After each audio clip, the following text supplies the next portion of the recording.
สบายดีพี่น้องพ่อแม่พี่น้องทั้งหลายยายหลายสิเล่าประสบการณ์หรือว่าแบ่งปันบทเรียนเกี่ยวกับ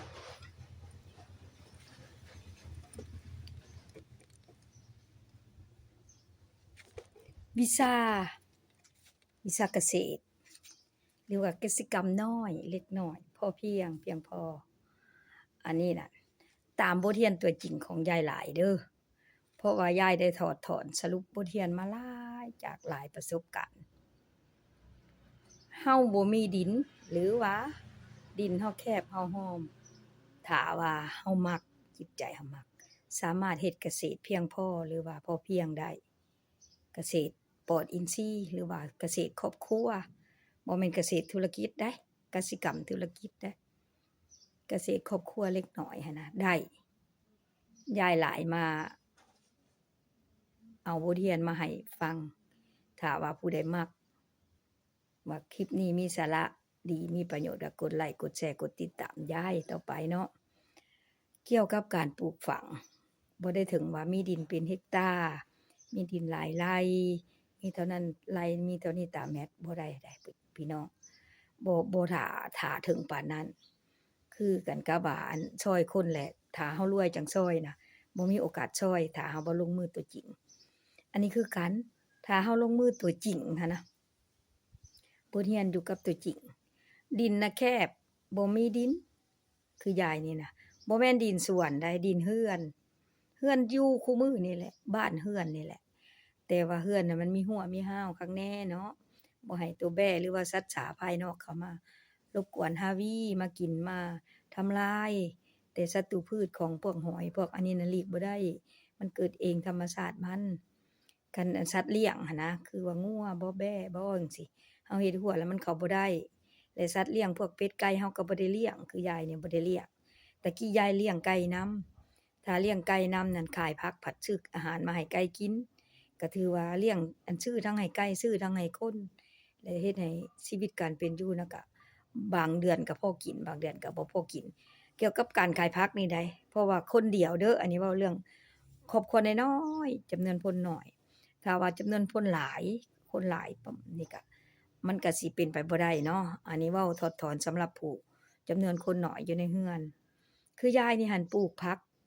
ปลูกพืชสวนครัวไว้รับใช้ในชีวิตครอบครัวชีวิตประจำวันลวกกินบ่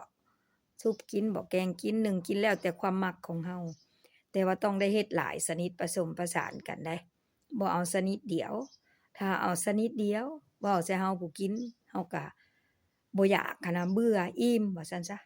กินแต่ชนิดเดียวถ้าว่าเอาหลายชนิดสลับซับซ้อนกันไปคันเฮ็ดละเอียดน่ะแบ่งโซนกันแฮ่งคักว่าดอนนี้ปลูกอันนี้อันนี้ปลูกอันนี้ไปหั้นนะเป็นระเบียบเรียบร้อยนั่นแต่ว่ายายนี่หั้นบ่ได้เว้าถึงแนวนั้นบ่ได้ว่างยายไปปลูกไสโลดหั้นนะแล้วก็ยายมาศึกษาว่าถ้าปลูกผักเฮาลกไปแล้วเบิดแล้วปลูกใหม่อีกจนฮอดเดือน2เดือนจังได้เก็บอันนี้ก็บ่ได้อีกบทเรียนตัวนี้นะปลูกพืชที่มันเก็บผลละปลูกผลผลละไม้ของมันน่ะหมากผลของมันน่ะหึงยกตัวอย่างคือพืชเครือผักสะไลอันนี้โดนได้จนแห้งจนแห้วจนเบิดเป็นจักเท่าใดเดือน 2-3 เดือนแล้วเฮาปลูกซ้อนใหม่แหละเฮาปลูกใหม่มันเป็นหมากแล้วตัวเก่าจังตายก็ถือว่าเฮาได้เก็บตลอดหมากถั่วพูหมากกระเจี๊ยบยายหลายปลูกมานี่นะกับมะเขือมีทั้งมะเขือหวานมะเขือคืนปนกันแต่หลักๆน่ะมันมะเขือคืนน่ะคนมักกินญ้อนคนบ่นิยมปลูกมะเขือหวานคนปลูกหลายเขาขายเป็นสอบเป็นถุงเนาะแต่ก็มากินใส่กันแล้วกับพืชที่เฮาเก็บใหม่ๆแล้วมาลวกก็เก็บใหม่น่ะลวกน่ะแซ่บกว่ารสชาติดีกว่าแล้วก็คือสิอันธาตุบำรุงมันก็สิยังหลายกว่าตัวที่เก็บไว้หึงเนาะอยู่นำท้องตลาดนั้นก็ดีคือกันแซ่บคือกันแต่เขาเก็บไว้หึงแล้วมันบ่แซ่บส่ำเฮาเก็บใหม่แล้วลวกใหม่หั้นนะมันแซ่บพาให้กินก็กินนานเบื่อนานอิ่มยกตัวอย่างคือยายนี่ยายปลูกแบบนี้นะปลูกครบวงจรเลยนับแต่ผักใช้ในชีวิตประจำวันหอมบัวหอมป้อมหอมเป๋หอมร่วมหอมลาบน่ะก็ปลูกหมดมีฮอดพู้นแหละ ฮอดอันผักแพรวใบขิงข่าหัวสิไข่ครบอยู่ในสวนยายนี่บ่มีแต่ว่าต้นมะขามบ่มีมักเล่นนี่บ่ได้ปลูกยามนี้น่ะปลูกอยู่กำลังกะยังบ่ทันได้ปลูกยายมีแต่เก่ามีครบเดี๋ยวนี้ก็ยังบ่ทันได้เป็นหมากมี2เบี้ย2กกแต่ระยะอย่างหั้นบ่หลายเดะญ้อนหยังย้อนว่าเนื้อที่บ่อนปลูกน่ะมันน้อยถ้าปลูกใส่ขี้ดินใส่พื้นดินเลยหั้นนะเฮ็ดหนานปลูกนี่ยายถอนๆให้เปลืองเปลืองหลายอันเปลืองทั้งฝุ่นเปลืองทั้งน้ำแต่ถ้าเป็นไปได้นะถ้ามันเหมาะแท้ๆหั้นนะเฮามาปลูกใส่ห้างหรือว่าใส่โฟมใส่พัสดุที่เศษเขาถิ้มแล้วหรือว่าเฮาก็ถิ้มแล้วเป็นเข่งเป็นกะตากระบุงอันหยังที่เฮาบ่ใช้มันใช้บ่ได้ใช้การบ่ได้เนาะมันบิมันบินมาหยังนะเฮาก็มาเก็บเศษใบไม้ที่เฮากวาดเดินบ้านแหละใบไม้ต่างๆที่มันหล่นมาห้องพื้นมันแล้วก็เฮาก็ผสมฝุ่นใส่กับขี้ดินเอาใส่ในหารปลูกงามแล้วก็ประหยัดฝุ่นคือยายนี่ฝุ่นก็ซื้อคือกันเด้บ่ได้บ่แม่นบ่ซื้อได้ขี้งัวขี้แบกอะซื้อสอบหนึ่ง15,000 20,000ก็ซื้อแต่ว่ามันบ่เปลืองคือเฮาปลูกใส่หนานแต่อยู่หนานก็มีทั้งมะเพ็ดนี่คือยายปลูกเดี๋ยวนี้มีมะเพ็ดมะเขือปลูกซ่อนกันตลอดได้บ่ได้แม่นว่าถ้ามันตายเบิดจังปลูกให้มันเฮิงเด้ในการเก็บกู้ของมันนะในการเก็บกินหรือว่าการเก็บรับใช้ชีวิตประจำวันเฮาเอาไปแลกอันนั้นอันนี้กินอยู่ตลาดแล้วก็เขาก็มากินพวกตลาดก็สั่งตลอดว่าเอามาให้ได้เด้ออยากซุปอยากลวกอยากอิหยังถ้าซุปก็ป่นกันหลายอย่างก็แซ่บอันนี้เอิ้นว่าสวนครัวหรือว่าคันเว้าแล้วก็เดินเรือนเดินบ้านนี่แหละภาษาศัพท์เฮานะแต่ว่ามูลไส้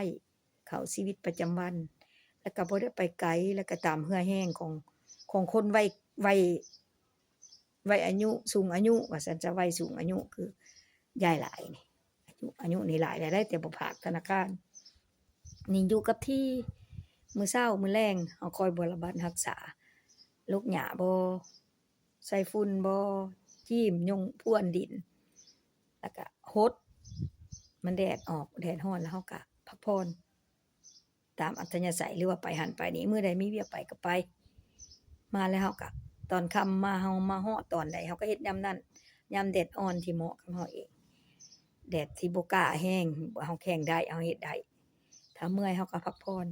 อยู่กับบ่อนอยู่กับที่นี่สะดวกประหยัดเวลาได้หลาย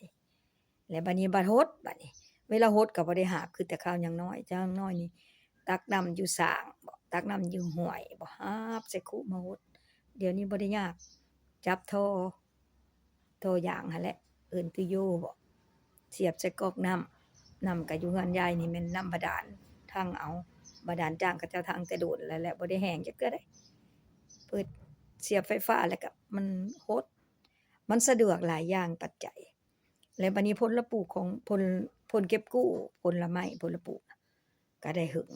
เฮารดน้ำได้แล้วก็คือหมักถั่วพูแต่กี้ยายก็บ่เคยปลูกใส่แบบนี้หั้นนะเห็นแต่พ่อแม่ปลูกอยู่สวนยามฝนแล้วเพิ่นได้เก็บกินแต่ยามแล้งนี่มันตายเบิดปีหน้ามันปลงใหม่บ่อนเงาเก่ายายล่ะศึกษาว่าตัวใดมันคือสิเบิดฮอดขวบแล้วมันปลงใหม่หั้นนะบัดนี้ยายมาเฮ็ดมาประยุกต์ใช้แหละบ่ได้เป็นแนวนั้นได้พี่น้องเฮารดน้ำเท่าใดมันแตกง่าขึ้นใหม่ถ้าเครือยังบ่ทันตายตัวเครือแก่มันก็แห้งมันตายตัวยังดิบอยู่น่ะแตกแหน่งขึ้นมาเป็นดอกเก็บตลอดมักตัวผู้ก็ได้บ่แม่นนอกฤดูได้เครือเก่าหั้นแหละปลูกมาแต่ดนบัดนี้กะว่าซุมนี้สิเป็นดอกหลายเป็นหมากดนแล้วก็เฮาปลูกเครือใหม่ซ้อนขึ้นมาเก็บตัวใหม่ต่อตัวเก่าก็ยังเก็บอยู่หักแต่ว่าหมากมันจะบ่งามแล้วหมากมันห่วยสวยไปแล้วเนาะอันนี้บทเรียนตัวจริงชีวิตจริงของยายหลายเด้อที่เฮ็ดอยู่แต่ละมื้อนี้ผลได้รับแต่ละมื้อก็บ่หลายดอกเล็กๆน้อยๆจากสวนที่กินบ่เบิดหั้นนะเอาไปแลกหรือว่าเอาไปเปลี่ยนแนวกินมากินเอาไปขายบ่หรือเอาไปเขาเจ้าจักได้ก็เอาไปให้เขาเจ้าญาติพี่น้องหรือว่าหมู่คู่